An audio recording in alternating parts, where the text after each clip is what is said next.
Members of the National Action Network joined Reverend Al Sharpton to shop at Costco in support of the company's commitment to diversity, equity, and inclusion. This is not a boycott. This is a Buy-Cott, where we are buying into companies that are supporting DEI measures. But in the interim, we're going to do a Buy-Cott. We're going to go and support those that support diversity. A few moments later. You do not shop. Please, the story will be you all didn't shop.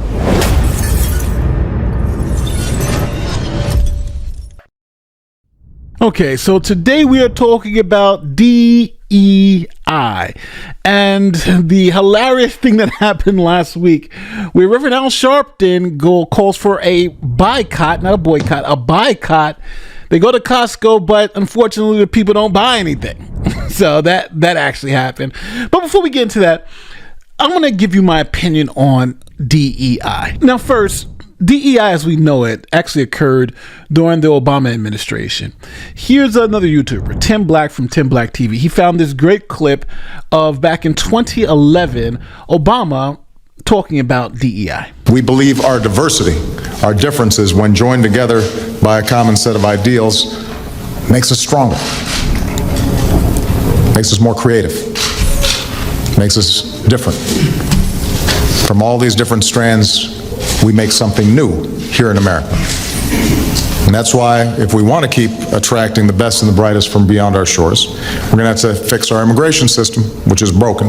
So what I'm trying to tell you is if DEI was benefiting black people, we would have a lot of evidence of it because it's been in place since Obama. Obama implemented it in 2010, I think. Various DEI practices. He was the first president to introduce it. So if DEI was so beneficial to black Americans, where's the proof? Now that's a good question. What has DEI done for black people who it's supposed to be helping? Now, obviously, if you guys haven't realized it already, DEI is the next variation of affirmative action. First you had affirmative access, then you had affirmative action, and now you have DEI, which is a newer version of affirmative action, but affirmative action was really tailored toward just black people, where DEI is essentially tailored to everyone else except for white men. Now, we can't be ignorant and pretend that there wasn't a time where black people were not allowed to get certain jobs and they were only for white people, and even more were just available to white men, right? That actually happened. That's American history. But now the big question about DEI is, are those policies actually helpful, or are they just another form of discrimination? Let's look at something simple like the NBA. In 1950, Earl Lloyd became the first African American to play in the NBA. Now, his first game was October 31st, 1950. So before that, there was no black athletes on any NBA team. Now, in 1920, Fritz Pollard integrated the NFL, becoming the first black player to play in the NFL. But after his success, the NFL owners didn't allow another black player until the 1940s, 1946 to be exact, when they allowed 4 black players. So it took about 26 years between when the first African-American actually played in NFL to 1946, where the NFL essentially integrated. And in 1947, Jackie Robinson became the first black player in MLB history, officially integrating Major League Baseball. So in the span of about 3 years, the 3 major sports leagues here in the United States were integrated. So now, just focusing on the 3 major sports franchises. None of them had any DEI policies, integration policies, nothing. It was just, hey, we're going to let the best players win.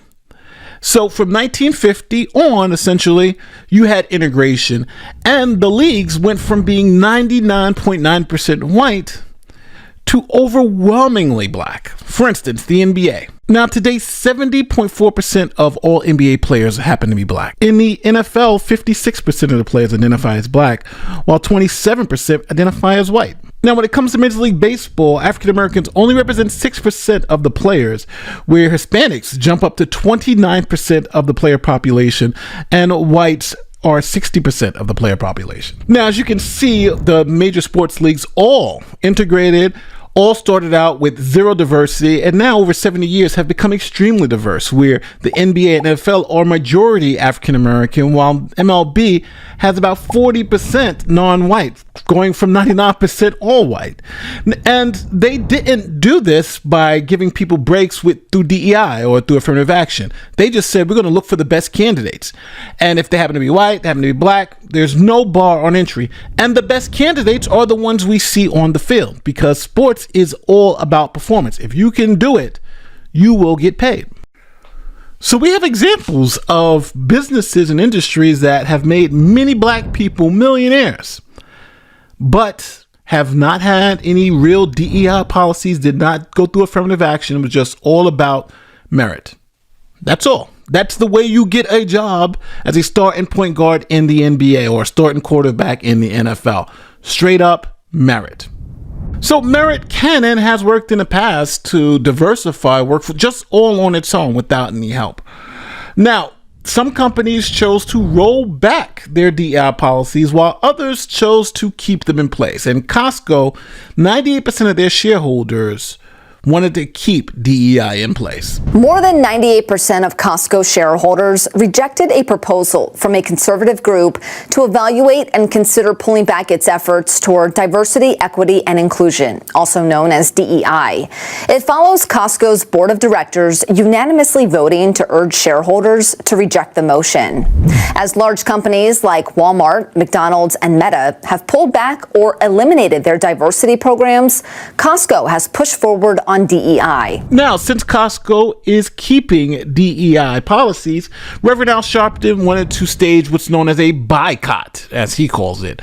In other words, he wants people to go to Costco and shop to show appreciation for them keeping the DEI policies. This wasn't your average trip to the grocery store. Every purchase had a purpose. We're going to shop where we're wanted. 100 members of the National Action Network joined Reverend Al Sharpton to shop at Costco in support of the company's commitment to diversity, equity, and inclusion. Shareholders recently voted against a proposal to assess the risks. This is not a boycott. This is a Buy-Cott, where we are buying into companies that are supporting DEI measures. This comes days after President Donald Trump signed an executive order to get rid of DEI programs. DEI started to gain traction after the killing of George Floyd. Corporations came forward and said, we're going to do diversity. We're going to do this because race needs to be dealt with. DEI programs basically prevent us from going backwards to a time when white supremacy and white straight men ruled the law of the land. Yeah. So we are trying to prevent that pushback, which is clearly happening in this administration right now. So now Al Sharpton bust a whole bunch of people out there, said we're going to go shopping, and they went to Costco. Now, they got there, they did all this for the cameras, but funny thing happened is that they actually didn't shop. This was supposed to be a buy-in. Go and shop at Costco. Show them that we support them. But after the little speeches and stuff, people started leaving, where Al Sharpton's team started literally begging people to go into the store and shop.